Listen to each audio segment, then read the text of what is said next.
How's it going, everybody? Today we're going out full podcast mode. No console, no nothing. We're having a good time. And maybe check out some websites.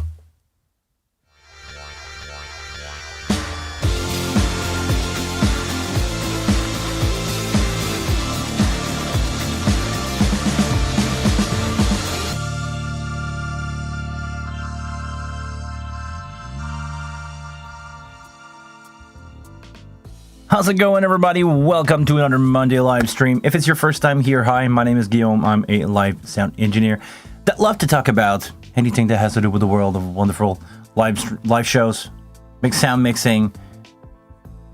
It's what I do for a living. It's what I care about. Some people care about guitar. I care about live sound. It's what I do. Speaking of, make sure to say hi in the chat so I know that I have a working chat. Maybe today I will get things going and I will be able to get my YouTube chat starting without too much of a hassle, because the last time that YouTube chat was there, it gave me a lot of trouble, and I think I'm still having that today.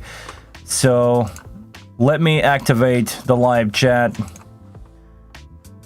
Let me see if this is happening on my side or not, because I want to see you. This show is nothing without you.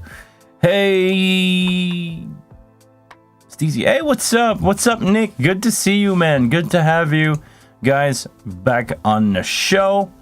Good to do some stuff with you guys. I just want to make sure that we got this going. All right, we got this going. Hi, having a coffee today. How's everybody liking the Beyerdynamic? The Beyerdynamic and the MC840 is back on the show. I thought I would dust out the microphone because we're not doing console today, so I can have stuff next to me. And also something else that we could do, because I don't have a console, we can do this. We can scroll the wonderful World Wide Web and maybe talk about some new stuff, talking about some new product. I'm really liking the Midas stuff recently. I don't know for you guys, but to me, it's been really interesting what's happening on the Cobalt side, what's happening with the new the HD Neon stuff. It's the kind of product that is probably more realistic to me in the kind of market that I am, where I'm mixing, band for a living. I'm also doing a lot of live stream and a lot of other, corporate related stuff, but my core is being a sound engineer. I love doing inner monitor. I love doing floor monitor. I like to be on stage, within respect with the band that I'm going to say, but I like to share that energy with the band, being there to perform with them, make it happen. So yeah, I'm really interested by the new Midas stuff. Maybe we can take a look at what's going on here. Maybe we can take a look at the HD series. There's a couple new things that were released, and I want to know something. Are you guys here with me? Did I open up the wrong hold on. Did I open up the wrong chat window? I'm going to close that one. I'm going to open up that one, and I'm going to go again here. Hold on. Just give me 1 second. All right. I think I've missed a couple of comments here, but all that to say, are you guys interested in seeing some Midas product demo here on the channel? Is this something that may interest you? Because I maybe know a guy or two that could help me make that happen, but I'm gonna need some people to basically help me out with that. What I don't want you to send out any money. I don't want you to do anything other than just comment in the section down below, or comment in a chat that just say that you want to see some Midas stuff here, and I'm going to use that to basically ask the guy if I can get some Midas product for review, because I heard that the HD Air is currently shipping to Canada. I don't know exactly when it's going to happen, but I heard a rumor that it's probably going to happen soon. So if you guys want to see that, if you guys want to see a hair, you know, a HD Air on the channel, let me know. Hold on, I'm struggling with the chat today. Like, I'm pretty much struggling with the chat almost every day now. I'm not sure if I'm liking the Stream Ninja app yet. If anybody got any experience with that, I think I will gladly take your help, because it's not working that great for me. Can't seem to see the YouTube chat.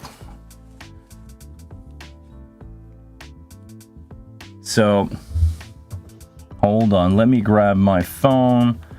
Did you guys watch the WWDC Apple keynote release that is happening now? Hold on. Hi, Nick. Hold on. I want to get the chat going here, because I love to have you guys being able to jump in. Social stream media doesn't seem to work. I'm just gonna close a few window here. Hold on. Give me 1 second. I'm gonna track back to where you guys are. It's like we're separated now.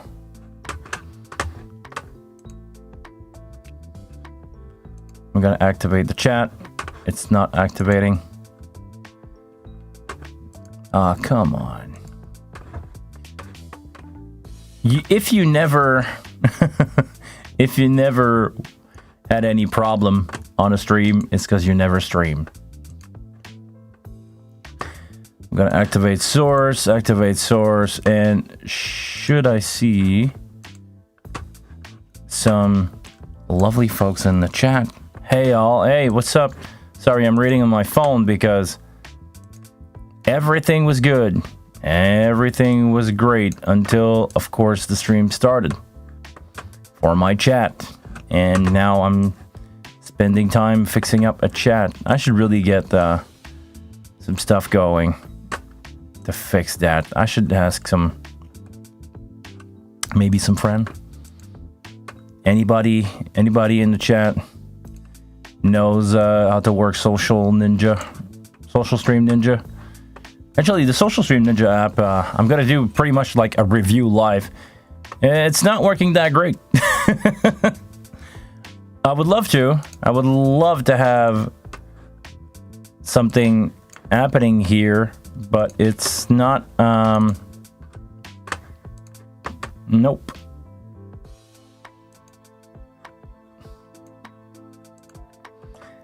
It's not working that good. Not for me. Well, I'm having a hard time with it. For some reason, every time that I start a stream, my YouTube feed doesn't go on. And I can't, for some reason, seem to get the chat going.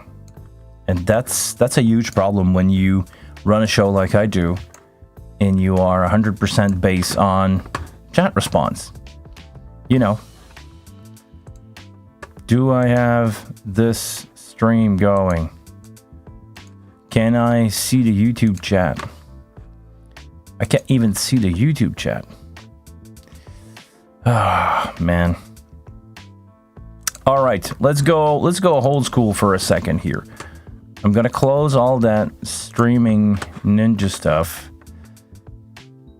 and I'm just gonna open up Google, and I'm gonna open up my good old chat. We're just gonna pop up the chat. No. Hold on, give me 1 second. We're gonna get there. I feel like I'm doing a stream without you guys, and that's a big no-no for me. I want to see you. I want to see what you guys have to say.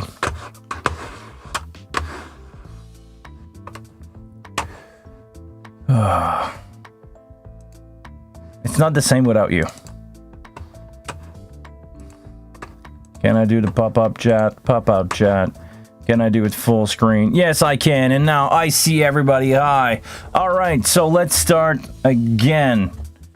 We're gonna make that happen. It only like it took 10 minutes for that to happen. Hi, Nick. Sounding great. All right, Mario, what's up? Good to see you, man.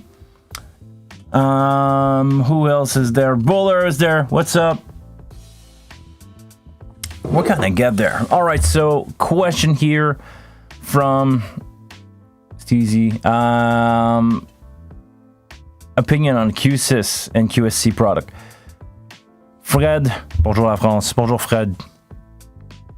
Opinion on QSys and QSC product. Honestly, I have a good experience with QSC product. I own a couple of QSC product myself.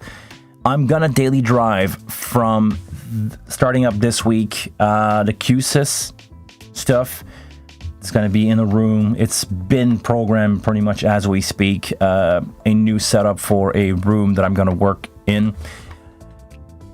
The good news will happen if you guys don't hear anything about it. Basically, if it stays out of the way and offer a lot of good possibilities, because for those of you who don't know, the QSys system is like a brain for a room. So it's going to be your processing, your emergency light control, your video controller routing. It's doing a lot of stuff. So as of right now, I kind of hear about this stuff, but I never tried it. The QSys. Eventually, I'm gonna try it. About the QSC product, I'm gonna say I'm driving from time to time the LA112, LA18,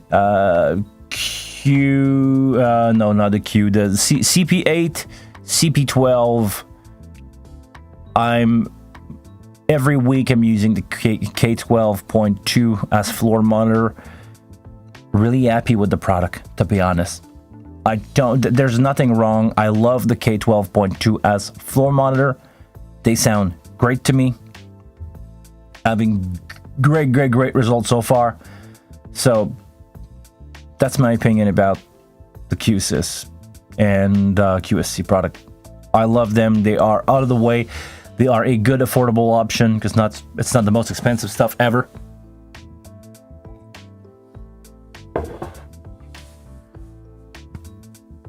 Nick brought a wing into a large venue last night. The House Avid console got the night off. DNB and VJ sub. Nice. I love the DNB stuff. DNB stuff sounds good.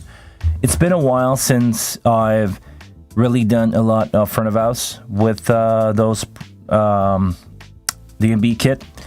I'm probably gonna do some soon. Like next week, actually, I'm gonna drive a full QSC LA112. I'm gonna have 6 per side plus the 108 as delay. It's gonna be drive from a Pro 2, so I'll be able to. Yeah, actually, it's gonna be my first time with the Pro 2 on the LA112. But great PA. To be honest, it's a great PA. My problem with the LA112 is you cannot stack enough bucks of it. What I mean is, if you need more than 6 per side, it's the maximum payoff of the speaker. You cannot load more than that. You would need to maybe work around on bigger stage and do like 2 stacks, like 1 stack there, and having 2 rigging point and rig 2 PA on top of the other.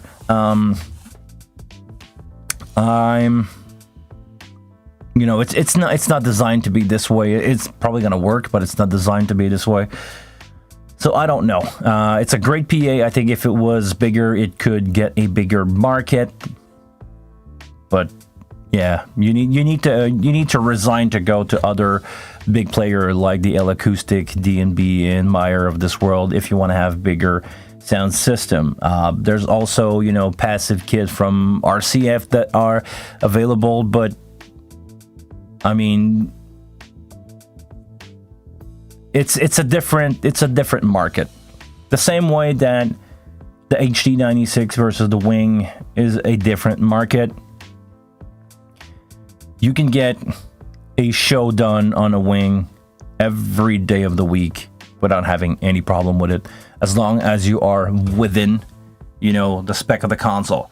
So as long as you have 48 channel or less stereo and mono, as long as you have 28 bus or less. When I say bus, I mean inner mixes, main bus, groups. As long as you can do it within that, sure, you can get a great show going with the Wing. If you need a bigger option, if you need a bigger console, you need something like this.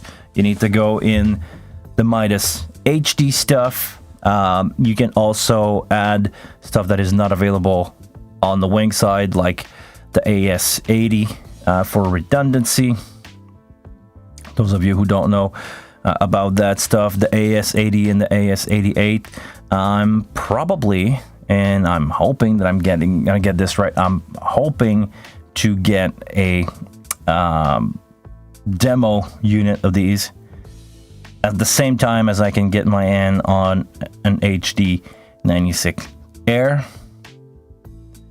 Oh, it's funny. You guys see here in the bottom, we have the HD96 Air with or without the case.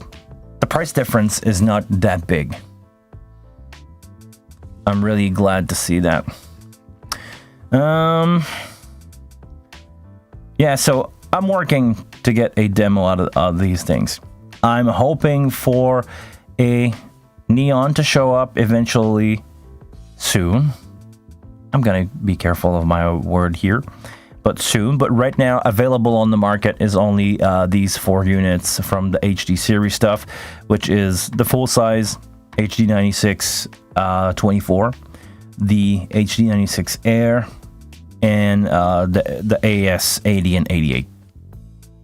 And the Cobalt stuff. Is the Cobalt here? No, the Cobalt is not here. I'm curious to see why. Hold on. I need to adjust the chat just a little bit to see you guys here.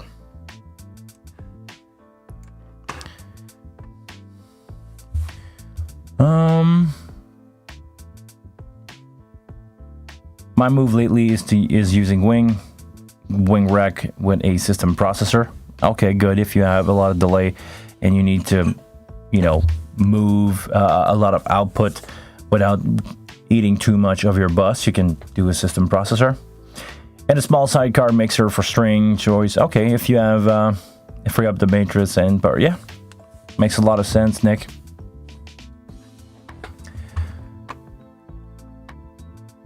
Pretty heavy power, yeah.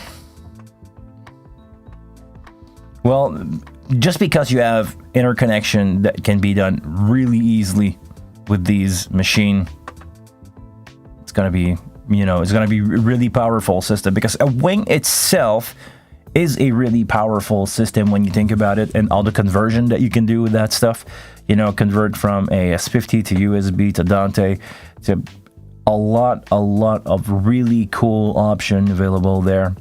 From Bowler, can you make a video of how to do Wi-Fi setup for the iPad with Dante card inside the Wing? I still can't quite figure it out. Making mistake about wireless Wi-Fi. I don't have any video about that because I know my way around it, but I don't know if I trust myself knowing enough to do a video and not saying something stupid. It's not impossible. Maybe I can show how I do it, but I've been running Dante card in my consoles like daily, and it's been working fine.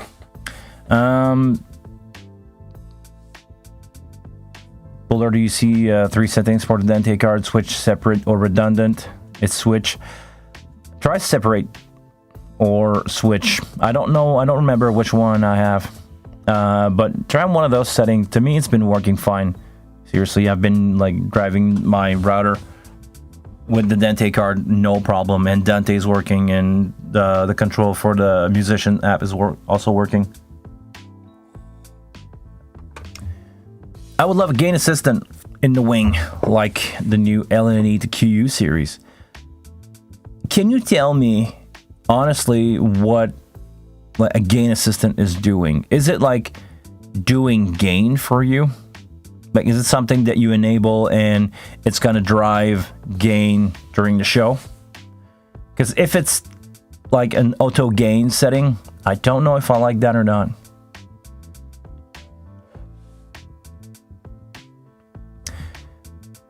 Hey Rolf, the forum has a few topics about Dante / remote control issue. It mostly turned out to be a firmware problem. So maybe Buller, you're having a hard time with your firmware. Try to make sure that everything is up to date.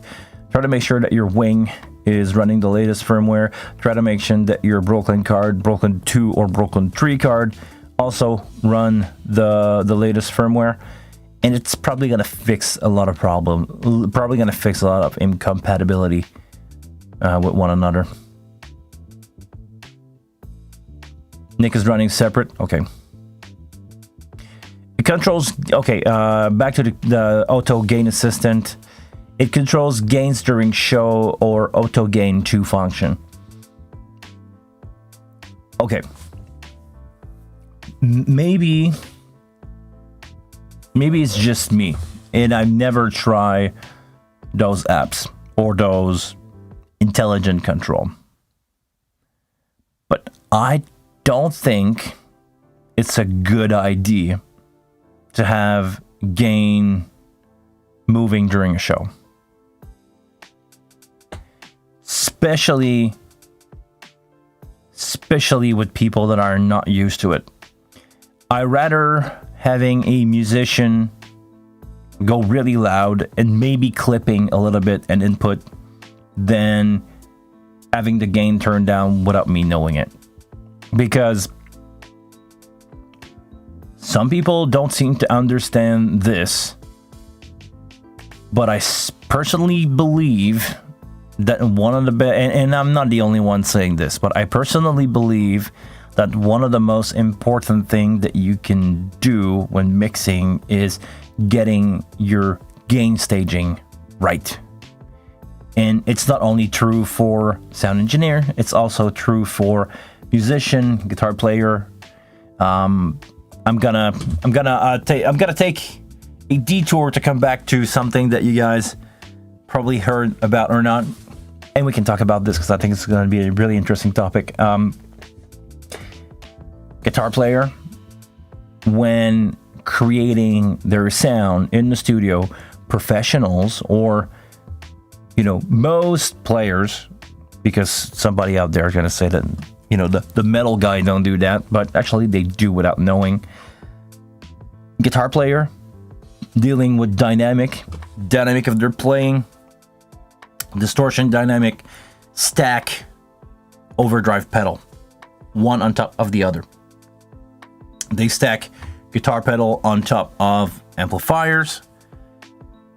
It's all about managing gain staging. If your gain structure is done correctly, half of your show, and if not more, would react better. Your console will react the way that, how can I explain that? Gain structure is going to help you achieve a better mix because how things are reacting to one another influence a lot of your mix. If you're having good gain structure, and I need to start to do a video about that. If you're having a great gain structure, you don't need to mix much. And when I say mixing much, I mean doing moves here and there. There we go. proper gain structure give uniformity from the signal. People are reacting, and this is the part that is hard to explain. Musician, good and professional musician, people that do this for real, not, you know, I don't want to say kid in their garage, because sometimes kids in their garage are really good, but I'm going to go with the cliche of bad musician playing in their garage, don't understanding how to deal with their dynamics when it comes to drum, when it comes to singing, you know, having singer being way too close on the mic screaming and way too far off not being loud enough. If you have good musicians that know how to perform and how to integrate gear in their performance, their gain structure, the gain structure is going to be a show changer for you at front of house. A good musician can take his microphone, playing around with having it, you know, really close, really far, and he's gonna adjust the level for his performance to be heard the way it should be heard, or be the same level all the time. Meaning that a singer that sings really loud is going to bring his mic out a little bit, and a singer that sings really softly is going to bring his mic close to his mouth. The goal is to have a even signal coming out of, you know, or pick it. The goal is to pick up a signal that is consistent. Hi, Charlie. The way that gain structure interact with that is when, as soon as we talk about monitor, as soon as we're talking about monitoring, a musician that know how to do a monitor mix, or how to take his reference of a monitor mix, is going to have an SM58 as an example. I love this one with the Beta 57 capsule. A musician talking into a mic, hearing the microphone back in in-ear monitor and floor monitor, will listen to it and will adjust his performance with the way that the microphone is moving around him. You can change, you know, mic placement is everything. You need to sing loud for that part, cool. Bring the microphone out a little bit. You're really soft, you're whisper soft for this thing, bring the microphone in. Move the microphone to change the tone of said instrument or guitar cabinet, drum, whatever. It's all about having a consistent gain structure, a consistent signal coming from the microphone in your console, and you at front of house. If you have a really consistent mic level of anything, bass drum, singer, you'll be able to play around with dynamic or not. Like if you're having a jazz band that is extremely good at dealing their dynamic, you don't need to put any compressor on these guys. They are the compressor. They deal with their dynamic. So you talk with them, you do your gain structure with these guys, and they're gonna go up or down when needed. They basically mix themselves. A sound engineer is just a guy that is there to help the band perform. The band has a vision, and you're there to amplify that vision for the crowd. You're there to represent the band, and you want to be there to represent the band's vision for the crowd. Being a sound engineer is not about you. It's about doing your job to represent the band. You don't have a tone. Sorry, I'm getting deep here, but you don't have a tone. You don't have... Well, you do have input on the band. You do have your opinion there, but you're my approach, I'm going to say it this way. My approach has always been as transparent as possible. So if we sidetrack back to gain staging, if a band is not that great of a band and their performance is all over the place, I think statuating on a gain level for a microphone is a better idea than having something automatically apply, you know, trim or auto gain on something, because even the best tool in the world cannot be as reactive, you know, adjusting gain as somebody like being really loud in the microphone, being really soft, being really loud. To me, makes no sense. Or actually, I don't think it's a good idea to have gain changing on yourself without you notice. Just a personal opinion. Sorry, I degraded a lot here. Tevin said, I duplicated channel on the wing and with the same source, but when I adjust the gain structure on the original channel, it also adjusts the duplicate gain channel. Yes, and the reason is because you have the same source. There is only one mic preamp. You're controlling that mic preamp. The way to do this, to have different level, and I don't understand why you want to have different gain level on a split channel, but maybe you can explain us in the chat, and I'd be curious to have your opinion about that.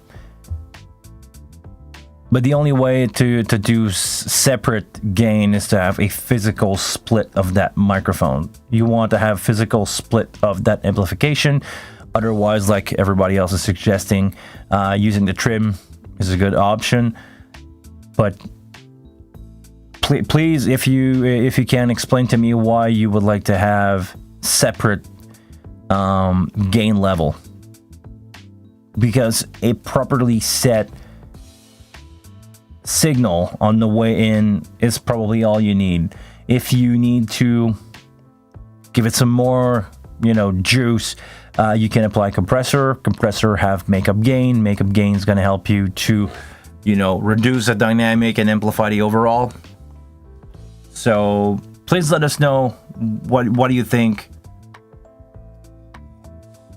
or what will be helpful for you to have separate gain. Also, yes, something that can be done is to have a Y splitter or using a full split.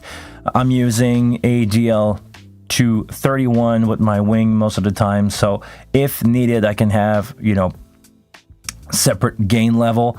Most of the time, if it's not an option, I'm really good at living with whatever one of the other guy is setting, as long as we agreed on what is the proper gain structure. When I'm working with other engineer, I just, you know, bend that I'm doing or used to doing an X32 a lot. Me and the front of house guy, when we had two X32, because we used to carry or monitor X32 in front of us, was taking whatever we had. I've done the same thing with the wing with Dante, by the way. So I was on stage doing the gain, sending that out over Dante or AS50. Doesn't really matter. Setting up the gain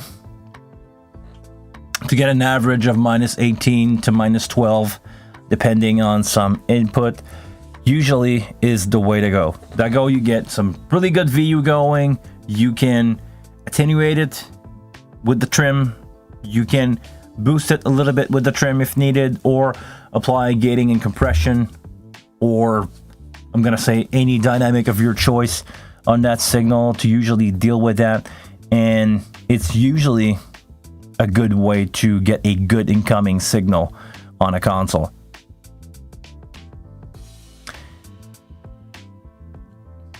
What do you let your vocal peak at? Well, peaking,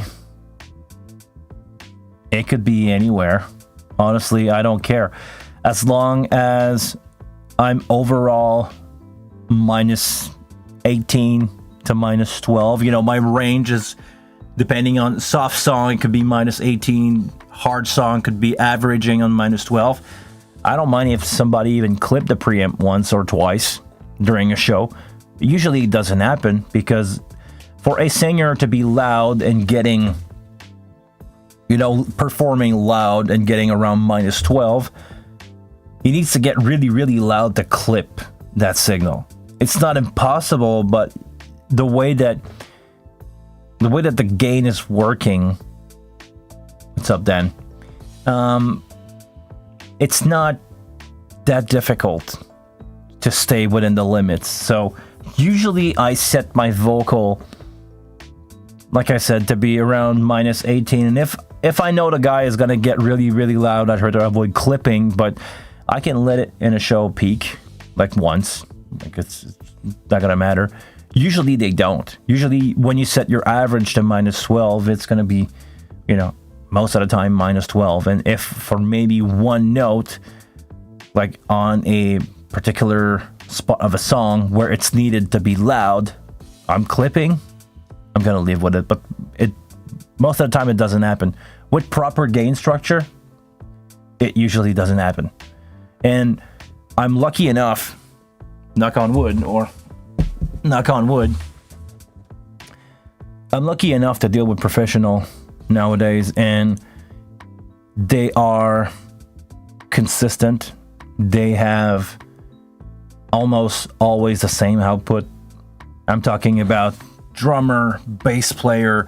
When the bass player is going at it, it's gonna get a little bit louder, but it's not gonna be like too soft to hear it. You crank the gain, and during the song, you start to slap. It's gonna be average. Even when slapping, some of the guys just slap here and there. I'm gonna get, let's say that my bass is averaging at minus 18 or minus 12, because I like to have, sometimes that fat bass coming in. Let's say that I average at minus 12. Even the guy slapping, I'm not gonna clip the preamp. So I don't see any reason why you need split gain when you talk to one another and your gain structure making sense. Some people like to do that, but I'm usually the kind of guy that can live with proper, as long as you have proper gain structure, it's usually good. So Darvin, I don't know if I answer your question correctly, but I don't understand why you would need separate gain for that. Dusty, a trick I do when it's dual X32 or dual wing is work with the other engineer to set the gain within 5 dB of the needed level. Then both console can use trim. Yes. If you talk to each other, like I said, it's gonna happen. Don't worry, guys. I mean, it's not rocket science. We're dealing with musicians that are good, have consistent level. And I'm gonna go out and say, hot take here. I'm gonna go out and say, you can talk to your musician about it. And I did. And I was talking with some friend of mine and say, hey, you know what? You really have a lot of dynamic there, and I don't think the result that we're getting from the musician and me at front of us are getting is the result that you want to have.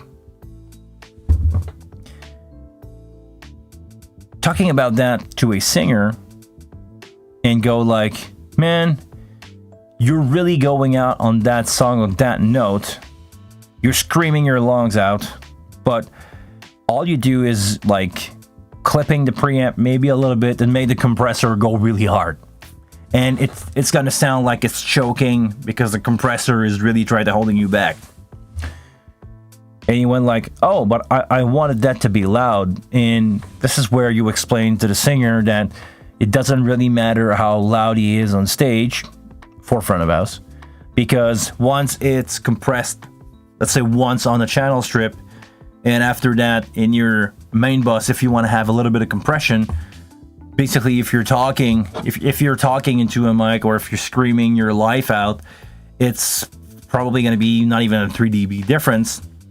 You talk to the guy and say, hey, it's going to give me more air and sound bigger and have more definition if you still, give the same intention, but having the mic here instead of there, and try to grab at it.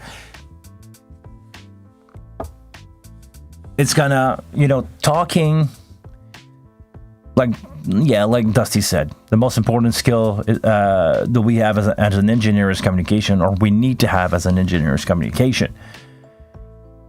I used to say, or I say a lot to people, it's funny. The more we talk to each other, the less we're gonna hate ourselves, or the less we're gonna be bitchy about one another. And every time that I show up anywhere, I talk to the local crew, I talk to the band, I talk to everybody, and I ask them about, how do you feel, how you see that happening, what's your approach to this, how should we do something together? And most of the time, when we work together, we're having a good time, and I'm getting thank you notes, email, and just verbal thank you, and please come back again to our venue festival. Ben say, hey, we're gonna call you again for another show, because I'm nice to work with. I work as a team player. I'm open to other people's idea. I'm not an asshole showing up somewhere, complaining about everything, and doing a bad job. Sometimes if the show doesn't end up the way we try to make it work, sound, whatever, if you're nice about it, you've been nice about it. We did our best. Do your best. Dan, mixing station as a feature called automatic gain. I use it all the time with open mics. After I set the gain structure, I aim for -18, set the monitor of the performer. Once I get going, I set the main, then use this feature to set the gain close to 0. It will automatically adjust the aux level. Limiter is super handy. Okay, so it's not just gain. It's adjusting. It's basically adjusting the monitor accordingly, because it's simple math. If you give out 3 dB of gain, if you increase the gain by 3 dB to keep your gain structure coherent, you need to bring down, the send level. You need to bring down everything in the signal chain by the same level to be consistent. So, okay, that kind of makes sense, because just a auto gain to me makes no sense. But cool. But I don't know if, and Dan, maybe if you're using this a lot, you can tell me, but I don't know if it's going to work in all situations. Like I was previously saying, a jazz band, that's a big no-no. Like in those situations, you definitely don't want the gain to increase or decrease if the band is playing louder or softer. Jazz band, classical orchestra, you don't want that to happen. And thinking about it, I don't think you want that to happen for rock band. Or not all the time. If a musician is performing, let's say, snare, and it's a soft song, and he's playing around with, soft hit, and after that it's the big rock song, you want the snare hit to be louder. You want everything else to be louder. If you're having a guitar player doing rhythm, and then the solo come, you want him to be louder. And his pedalboard guitar rig is probably set up that he has a 6 dB volume boost for his lead, and I don't see a situation where I would like to have my lead guitar being turned down.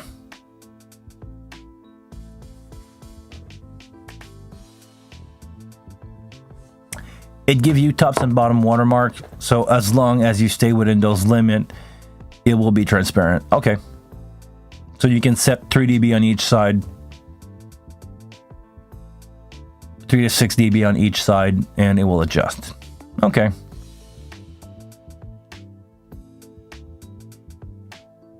I kind of understand, but it's not a behavior that I'm used to work with. Yes, it's a gain structure tool. Okay. I don't know. Okay, I'm gonna say it this way. Maybe I'm gonna sound old, but this is not really something that I ever felt the need to have. Maybe I'm the one not having the right tool, and it's a tool. I'm totally agreeing with that. I've never been in a situation where I thought I would need that tool. Gotta put it out this way.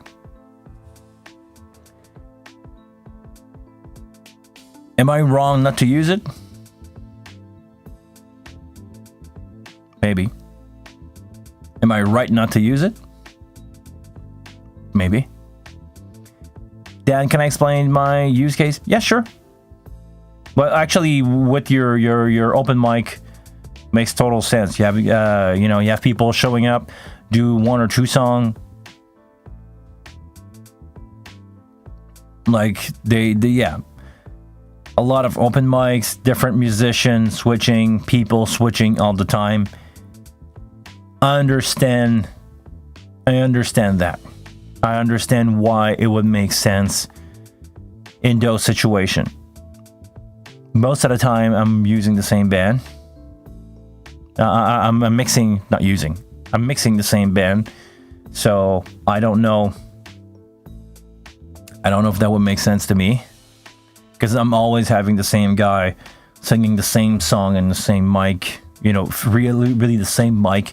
I have, I have a label maker, and I made a label for every single microphone on my gig, and I'm always using the same mic. So I don't know. It's a different thing altogether. Yeah. I get that. I know there's some feature like that, I believe, on the AG stuff. Is it the Mancino?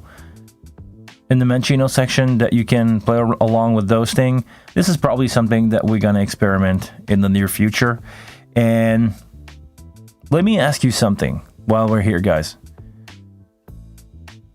2 things. First, I'm going to go quickly over one, and after that, we're going to dive into the other. And I want your opinion. This is the interactive part of the show. And I just realized that I didn't read Rolf's comment, and so sorry, Rolf. You really matter to me as a viewer. So, hold on.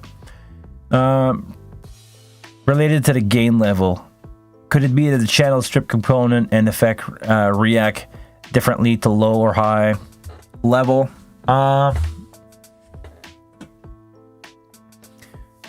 Microphone capsules definitely react differently on the performance.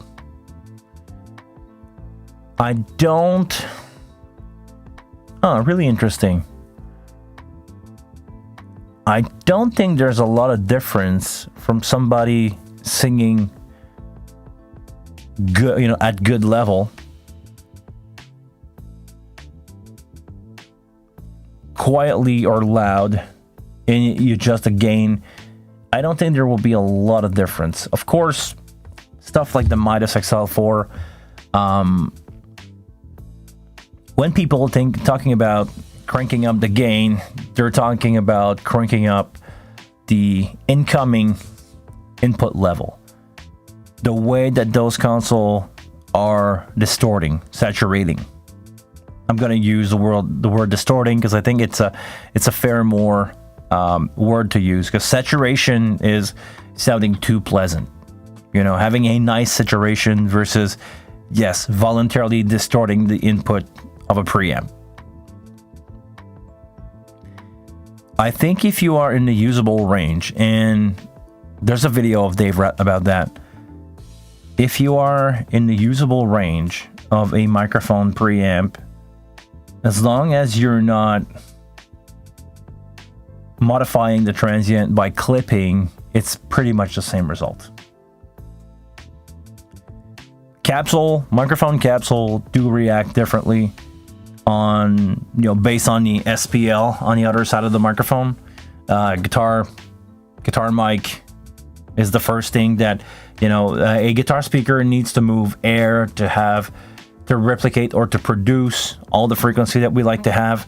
And a microphone is going to pick that up differently. If you crank the gain on the microphone, the way that the source is producing stuff, it's got, yes, there will be a difference for the microphone side, but I don't think having that microphone and adding a 20 dB pad and cranking up the gain by 20 dB is going to change much. I don't want to say nothing, because of course electronic has tolerance, and I don't think it's going to be exactly the same, but I think it will be an insignificant amount of change.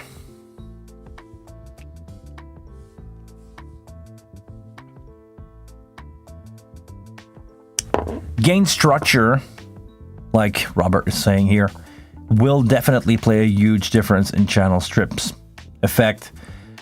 Every effect that depends on input level will react differently. We're talking about effect here. We're talking about compressor. We're talking about gate, time-based effect like reverb and stuff like that.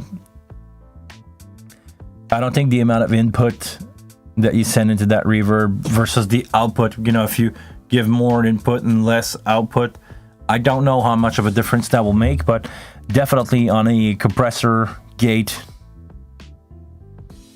it will definitely make a big difference. Patrick. Bonjour, Patrick. Sorry, I was late CNCing a guitar. Do you not need to brag about that, Patrick, do you? You don't have to rub it in people's face that we don't have a CNC. We're not lucky enough to have a CNC in making our own guitar. By the way, if you guys are interested in watching that, Patrick on his channel got a really cool video where he's making guitar neck, guitar body. It's really interesting. I think it's really interesting because I'm a guitar player at heart. Not as a profession, but at heart. But congratulations, Patrick, on owning a CNC, to be honest. I'm just ribbing you here a little bit. But yeah, lucky you, CNCing a guitar. Go check out his website if you like to watch CNC machine. Patrick, you should actually do that. You should start to do video of CNC just building out guitar. I love watching those. I used to watch Kiesel Guitar's channel, or Kiesel Guitar. They have a couple of video where you can see the CNC just like shaping a piece of wood into a guitar. It's a great toy. Really dangerous, but a great toy. Yeah, definitely. All right. So I think I'm going to cut the stream a little short today. I need to pack my stuff, leave, and do another live stream for I think I can say it, a political party. We'll be live on Facebook as a engineer broadcasting for a client. We'll be live on Facebook for the rest of the day. So that's going to be it for now. Guys, thank you very, very much. Go check out Patrick's website. It's available in the chat here for those of you watching in playback. If you watch right after the show, and I'm going to keep repeating that, if you watch right after the show, it's taking about 12 to 24 hours for the chat to be added back in the video. I don't know why. It's YouTube. I have nothing to do with that. No, I did not remove the live chat. It's gonna be there. It's just taking some time. So go check out Patrick's website, and you will maybe have some great time watching CNC stuff. I love to watch CNC stuff. All right. On that note, I'm gonna get myself ready to Go work, basically. All right.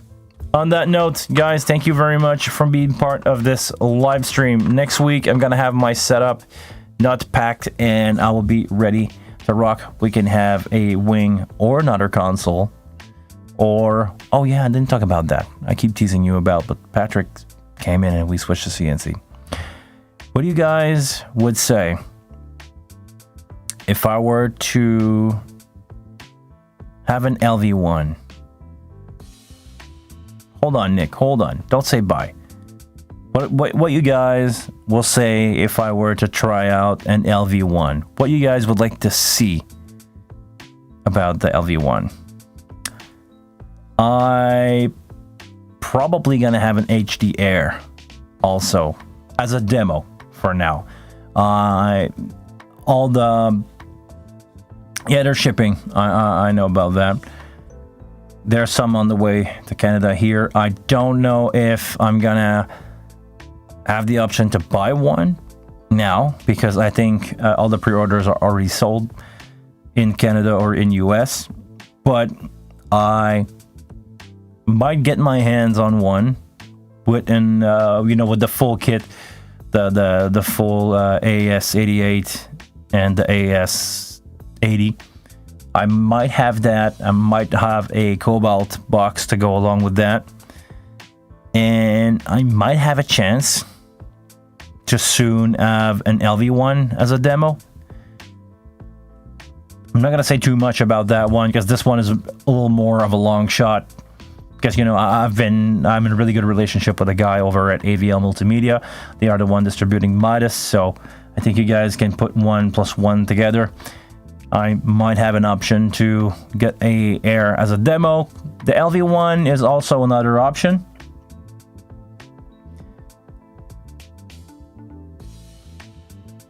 The level, Dan, you want to have a level 1 demo?